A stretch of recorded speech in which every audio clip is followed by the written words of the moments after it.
This is our annual Irish Festival, which we've been holding since 2018, and we have a great time every year with all kinds of music and food and cultural exhibits and all kinds of stuff.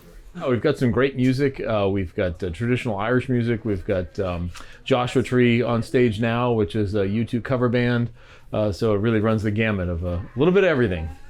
It's a lot of fun to just come up with ideas and try new things. And like this is the first year we've had the Wandering Druid Pub, which we're sitting in now.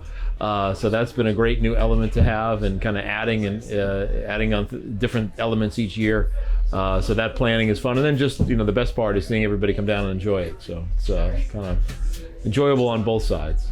It's usually the second or third Saturday in September.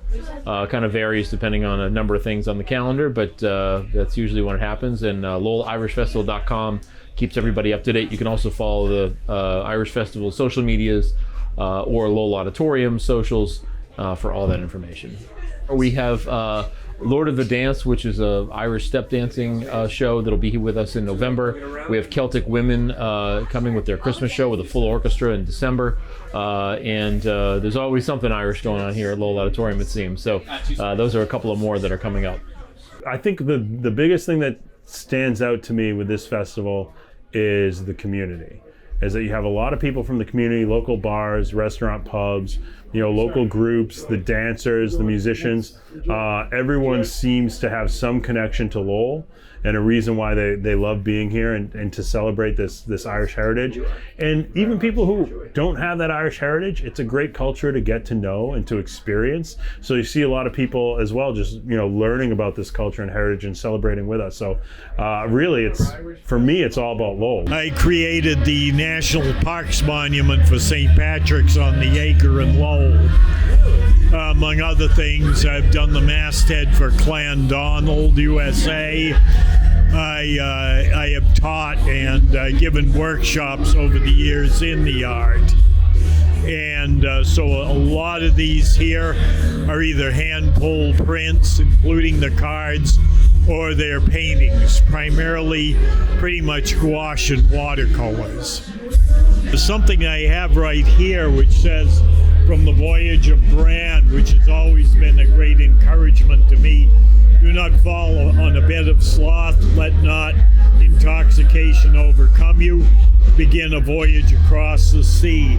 That entrepreneurial, that individualist, that which I certainly draw on my own Celtic heritage as well as my philosophy, which goes back to both Irish, Welsh, and Scottish. I'm the photographer and the macrame person, and we also have a mixture of some Celtic Irish jewellery and gemstone jewellery, and we've been doing this now for a number of years, and it's a lot of fun. And the Irish Festival, of course, is our favourite because we're Irish. The one on display there is from the Blasket Island in County Kerry. There's a couple of cottages. I think there's another one. Yeah, there's another one there, but the rest of them are just ruins now. Dave is my name, and some of the materials I use in my art is reclaimed slate, New England slate. It would have been on the roofs and churches and hospitals many years ago, so I reclaimed it, and I use different materials. These materials are from Ireland, from a certain part of Ireland called County Wicklow. It consists of driftwood, stones, different types of pebble, and I incorporate some shell. I use anything, and I like recycling a lot of the stuff, So I create these little, and they all form to tell a different story. Each piece tells a different story, What we do is try to educate people about the history of the Irish in Lowell, how they came here in the 1820s with Hugh Comiskey. He was our first pioneer Irishman here.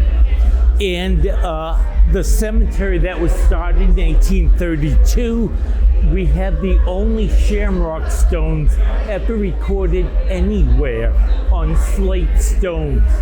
So people wonder, why were they carving shamrocks on stones? Was it religious? Was it saying to the Yankees, we're here, we're not going anywhere? No one knows for sure. And then we talk about the immigration. We have some immigration records here of Irish who landed in Lowell, and what were they doing when they came here. Most of the Irishmen, of course, who worked in the mills. Most Irish women in the earliest days were domestics. They were maids in houses. If you are from the Lowell area, Massachusetts area, Father John's medicine is very well known by people in my age group. It's named after Father John O'Brien, who is the pastor of St. Pat's. That's his image on all bottles. According to stories, he'd get up in the pulpit and people who worked in the mills would be coughing away. And he'd say, go to the drugstore, ask them for Father John's medicine.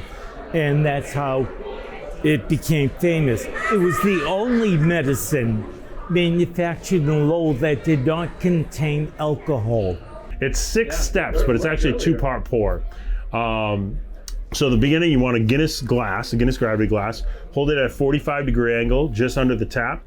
You pull the tap all the way towards yourself, and you let that beer pour down the glass, and about halfway through, you start straightening it up. When we're 3/4 of the way through, which is right through the center of that harp, we turn the tap off. We let it settle for 119.5 seconds. When it's all settled up and we created that thick, dense cream, we go back in for what we call the top off. We push the tap away from ourselves, which gives us control over the flow of the beer. And we bring that cream right up to the top of the glass and just proud of the rim. So we create that dome, that meniscus of cream. Hope certainly Lowell Irish Festival continues. We're here, we're Celtic Beat Magazine and Celtic World. And if they want to, I am planning on being here next year. If they want to take and buy anything and see the original interconnection between all the Celtic cultures from Ireland to Asturias in Basque Country in northern Spain, from Scotland down to Galicia, and of course certainly to Brittany, and see how they all intercombine here. We always hear from people who look at these things, oh, I had that, but I threw it away. Oh, that was grandma's, but she, got rid of it. No one wanted it. We want it. We're trying to preserve our history, trying to preserve our past. We're going to make this a permanent part of either the Historical Society or Center for Lowell History. So, again, just trying to preserve our past. We're part of the story of Lowell, that big jigsaw puzzle, and our story should be saved. Always drink responsibly.